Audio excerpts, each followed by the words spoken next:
పాడి పంటల ఛానల్ చూస్తున్న రైతు సోదరులకి నా నమస్కారము. నా పేరు ఎం జాహ్నవి. నేను వ్యవసాయ పరిశోధన స్థానం అనంతపూర్ నందు కీటక విభాగంలో శాస్త్రవేత్తగా పనిచేస్తున్నాను. నేను ఈరోజు ఆమ్దం పంటలో పురుగుల యాజమాన్యం గురించి చెప్పబోతున్నాను. ముఖ్యంగా ఆకు తొలిచే పురుగు. ఈ పురుగు ఆగస్టు మాసం నుంచి అక్టోబర్ మాసం వరకు తీవ్ర నష్టం కలగజేస్తుంది. వీటి యొక్క పిల్ల పురుగులు గమనించినట్లయితే పసుపు రంగులో ఉండి, అదేవిధంగా తల్లి పురుగులు గమనించినట్లయితే ఈగ మాదిరిగా ఉండి లేత ఆకులపైన గుడ్లను పెడుతుంది. అదేవిధంగా ఈ పిల్ల పురుగులు నష్టపరిచే విధానం గమనించినట్లయితే ఈ పిల్ల పురుగులు ఆకుల కణజాలంలో సొరంగాలు చేసుకొని ఆకులను తొలిచి తింటుంది. అదేవిధంగా ఆకులపైన పాము పొడ వంటి చారలు మనం గమనించవచ్చును. వేప గింజల కషాయం 5% లేదా వేప సంబంధమైన అజాడైరెక్టిన్ మందులను పిచికారీ చేసి ఈ ఆకు తొలిచే పురుగును మనం నివారించుకోవచ్చు. పొగాకు లద్ద పురుగు. ఈ పురుగు ఉధృతి ఎక్కువగా ఆగస్టు మాసం నుంచి ఆశించి అక్టోబర్ మరియు నవంబర్ మాసంలో తీవ్రత ఎక్కువగా ఉంటుంది. వీటి యొక్క తల్లి పురుగులు గమనించినట్లయితే ఆకుల పైన లేదా ఆకుల అడుగు భాగాన గుడ్ల సముదాయాల నుంచి వచ్చిన పిల్ల పురుగులు పత్రహరితాన్ని గీకి ఆకులను జల్లెడ ఆకులాగా మారుస్తాయి. ఆ తర్వాత ఈ గుడ్ల సముదాయాలు ఏదైతే పిల్ల పురుగులు వచ్చే గుంపులో ఉండడం ద్వారా ఆ తర్వాత గుంపులో నుంచి విడివిడిగా అయిపోయి ఆకులను రంధ్రాలు చేసి ఆకు అంతా తినేసి ఆకులు ఈనెలు మాత్రం మిగిలిస్తాయి. సమగ్ర యాజమాన్యం పాటించి ఈ పొగాకు లద్ద పురుగును మనం నివారించుకోవచ్చు.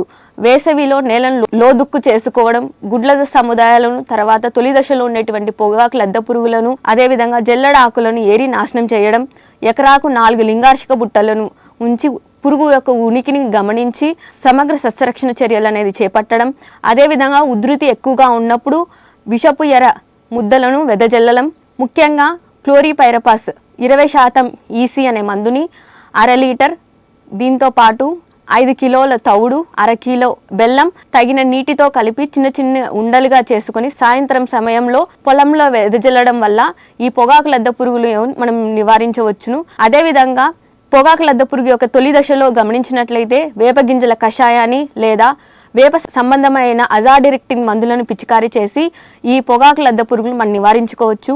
అదేవిధంగా ఈ పొగాకు లద్ద పురుగులు మధ్యస్థ దశలో ఉన్నట్లయితే తక్కువ గాఢత కలిగిన పురుగు మందులైన ఎసిఫేట్ 1.5 గ్రాములు లేదా ప్రొఫెనోఫాస్ 1 మిల్లీలీటర్లు లేదా క్లోరాంట్నిప్రోల్ 0.3 మిల్లీలీటర్లు లేదా ఫ్లూబెండమైడ్ 0.2 ml లీటర్ నీటికి చొప్పున కలిపి ఈ పొగాకు లద్ద పురుగుని నివారించుకోవచ్చు. అదేవిధంగా ఈ పొగాకు లద్ద పురుగు ఉధృతి ఎక్కువగా ఉన్నట్లయితే నొవలురాన్ 1 మిల్లీలీటరు లేదా లూఫెనురాన్ 1 మిల్లీలీటరు లీటర్ నీటికి చొప్పున కలుపుకొని పొగాకు లద్ద పురుగుని మనం నివారించుకోవచ్చు. తర్వాత దాసరి పురుగు, నామాల పురుగు. ఈ పురుగు యొక్క ఉధృతి ఆగస్ట్, సెప్టెంబర్ మరియు అక్టోబర్ మాసంలో ఎక్కువగా ఉంటుంది. ఈ తల్లి పురుగులు మనం గమనించినట్లయితే ముందు జత రెక్కలు ఎరుపు గోధుమ రంగులో ఉండి వెనక జత రెక్కలు అంచులో 3 నుంచి 4 మచ్చలు గమనించవచ్చు. గొంగలి పురుగులు చూసుకున్నట్లయితే వివిధ రకాల రంగుల్లో ఉంటుంది. కొన్ని గొంగలి పురుగులు నలుపు రంగులో ఉంటుంది లేదా బూడిద రంగులో ఉంటుంది లేదా ఎరుపు గోధుమ రంగులో ఉంటుంది. అదేవిధంగా గొంగలి పురుగులు శరీరం పై పక్క భాగం మనం గమనించినట్లయితే ఎర్రటి చారలు అనేది కూడా మనం గమనించవచ్చు. ముఖ్యంగా ఈ దాసరి పురుగులు మరియు పిల్ల పురుగులు అదేవిధంగా తల్లి పురుగులు గాయపరచు విధానం చూసుకున్నట్లయితే ఈ పురుగులు పంట విత్తిన సమయం నుండి పంట కోత సమయం వరకు ఈ పురుగు ఉధృతి అనేది ఎక్కువగా ఉంటుంది. పిల్ల పురుగులు మనం గమనించినట్లయితే ఆకులను పత్రహరితాన్ని గోకి తింటుంది. తర్వాత ఎదిగిన గొంగలి పురుగులను మనం చూసినట్లయితే ఆకులను రంధ్రాలు చేసి ఆకంతా కూడా తినేసి ఆకు ఈనెలను మాత్రం మిగిలిస్తుంది. ఈ సమగ్ర యాజమాన్య పద్ధతులను పాటించి ఈ దాసరి పురుగుని లేదా నామల పురుగును మనం నివారించుకోవచ్చు. ఆగస్ట్ మరియు సెప్టెంబర్ మాసాల్లో ఎకరానికి 50,000 ట్రైకోగ్రామా పరాన్నజీవులను వదలడం వల్ల ఈ దాసరి పురుగును మనం అధిగమించవచ్చును. అదేవిధంగా ఆగస్ట్, సెప్టెంబర్ మరియు నవంబర్ మాసాల్లో ఈ స్నిలీనియస్ మ్యాక్లుపెన్నిస్ అనే పరాన్నజీవులు సహజంగానే దాసరి పురుగుని అధిగమిస్తుంది.